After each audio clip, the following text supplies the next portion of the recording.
Hey guys, I want to tell you a little bit about some of the safety precautions you should be aware of if you're working as Boo Crew or you're working in the haunted forest. The first thing you need to know is that visitors and families will be coming down through the elevator. This will help us sort of control traffic flow, and one of the other things is that we hope that it will create a nice little sort of waiting area effect downstairs. So they will line up upstairs just right outside of the elevator, and when they come down, we're essentially going to keep them right in this normal little elevator cove before we take them in. Okay, so as students come in with their families, one of the things you're going to want to pay attention to is where the lighting is. And so most of the lighting for this area is going to be along the floor and out of the way. So for instance, right around this row of where the women's restroom is, the lights are going to be on the floor and plugged in on the floor. What this hopefully will do is give just enough light, but it'll also keep any sort of cords out of the way.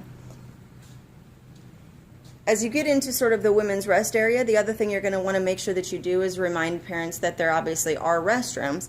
And this one is for the women, and around the corner is the one for the men's. Both will be accessible during the entire haunted house. As you go through this area, one of the things you're going to notice are the long poles, and these are going to be made into trees. And so one of the things you'll want to make sure that you do is, because obviously the trees are going to be somewhat flimsy, they're going to be made out of plastic, you want to make sure that kids aren't yanking on the plastic in any way. It can come down or come off of the tree, if you will, and there, presents a little bit of a safety hazard. The same thing up here. So hanging from the ceiling tiles are going to be, again, leaves, which we're making out of plastic. And that means you should always sort of look up, check for little things like whether or not a corner is pulling out of the ceiling tile. But hopefully these will just sort of billow out and really probably be out of kids' reach. And that's sort of one of our goals. As you start going around, what you'll notice is that the kids are going to follow a path. And it's going to be very clear, hopefully, where it is that they're supposed to go.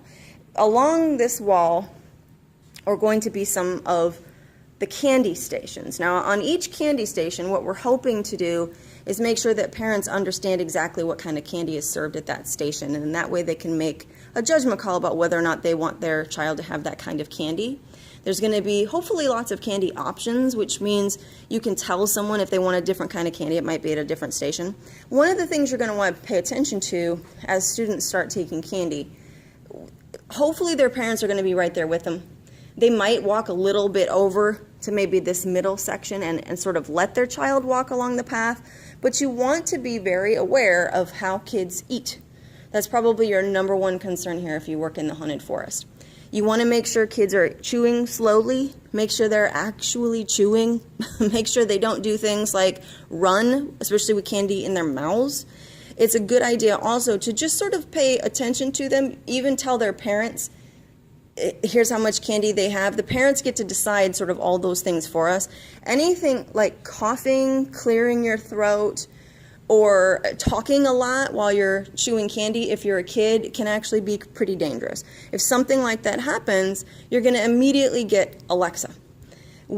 Those of us who work in the Writing Center, know where all of these safety precautions, what we need to do, and we're going to be using regular TCC services already available to us, which means the police and ambulance services, okay? Those operate even after hours. If a little kid chokes, and it might happen, one of the first things you need to do is make sure that you get their parent, if their parent's not hopefully standing right next to them.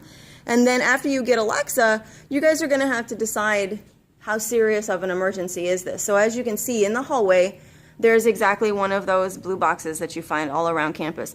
If it is serious enough, Alexa will probably hit this. So you've got emergency stuff literally right where you're working, okay? So again, that's just sort of on the wall towards the Writing Center.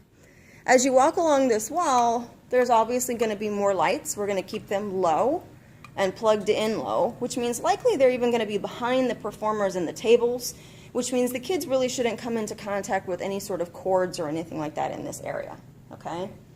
As kids walk around, one of the most important things, and something that I think will help parents rest assured, is this is the hallway with the safe area. Now in the safe area, it's going to be exactly what it sounds. We're going to be moving some of these tables and chairs back there. There's going to be water, Band-Aids, wipes, typical things that might happen if a child gets overheated, or even if a parent gets overheated, frankly, because it might be kind of hot down here with all of the people. There will be a black sort of, the bags, again, will act as our wall here. So no one will be able to get back there unless they need a safe area.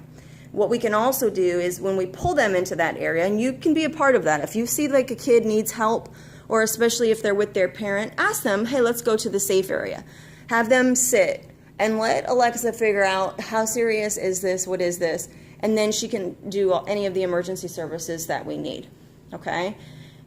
As you sort of walk around, one of the other things that you'll notice is in the area where some of the games and activities will be going on, this wall right here is where the fire extinguisher is, okay? So this is on the wall sort of right by the tables that go back by the microwave and stuff. Now, I don't expect, nobody expects you to be able to put out a fire, but number one, it's a good idea to know how to work a safety extinguisher, a fire extinguisher if you don't. This is a good opportunity to learn that. But if there is something like that that happens in this area, again, you need to get Alexa or somebody else that works for the Writing Center. We will be easily accessible to you, okay? Fires for this area have mostly to do probably with the electrical. There's going to be a fog machine.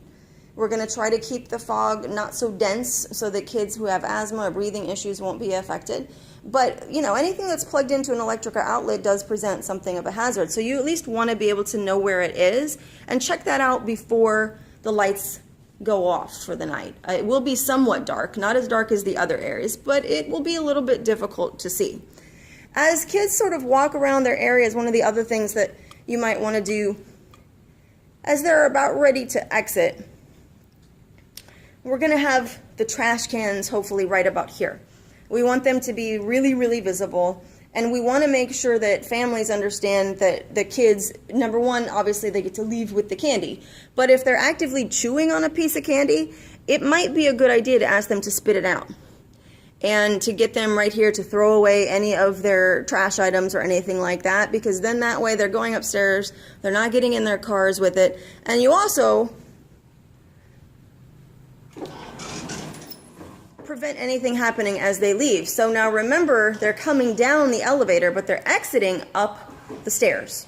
So it's probably a good idea to have a little bit of a safety check right here as well. Maybe after they throw out their candy, check for things like shoes being tied, masks that have come off. Some kids will even have a little makeup on. They might sit down their little candy carrier. You want to make sure that the family is leaving with everything that they came with, but also so that the kid doesn't walk upstairs with anything that's loose or untied. Tell their parents if you notice something like that, and let them take their time on the stairs. You don't have to rush the parents out. It'll make them feel a little bit better if they're able to just nicely, quietly exit. The other thing is, too, is somebody should be standing here or watching the stairs. You never know. Accidents happen on the stairs, and keep in mind that these are concrete stairs. These are pretty hard. So if somebody falls, even an adult, it hurts. So you're going to want to watch that. As they go back up the stairs, they literally just go outside to exit. As they leave, there's really not anything else that you need to do. Hopefully they will be sort of back past the entrance line and hit the exit line and go ahead and leave. So there's a couple of things that you need to keep in mind if you're working the Haunted Forest. This area is going to be super fun this year. It's going to be gorgeous. I'm so glad you guys have chosen to perform in this area or be part of Boo Crew. Thanks, guys.